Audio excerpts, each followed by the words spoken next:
Depuis que Marine Le Pen a pris les rênes du parti en janvier 2011, le Front National n'a cessé de gagner des voix pour en remporter près de 7,7 millions au premier tour de la présidentielle dimanche dernier. Les commentateurs invoquent l'argument du plafond de verre pour minimiser les chances de victoire du parti qui ne serait pas en mesure de rassembler plus de 50% des suffrages exprimés.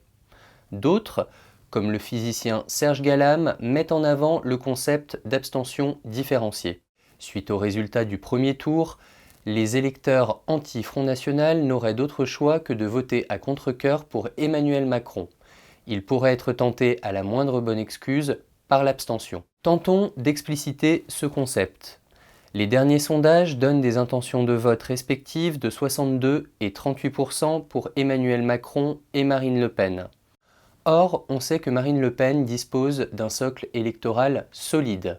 La participation réelle de ses électeurs devrait atteindre 90%. Dans ce cas de figure, Emmanuel Macron devrait au moins réunir 55% des votes restants pour espérer gagner. Selon cette logique, une faible mobilisation des électeurs anti-FN pourrait offrir la victoire à Marine Le Pen. Mais quel sera le comportement réel de ces électeurs ? Évidemment, nous ne pouvons prévoir leur report de voix, mais nous avons développé un simulateur simple permettant d'imaginer l'ensemble des scénarios.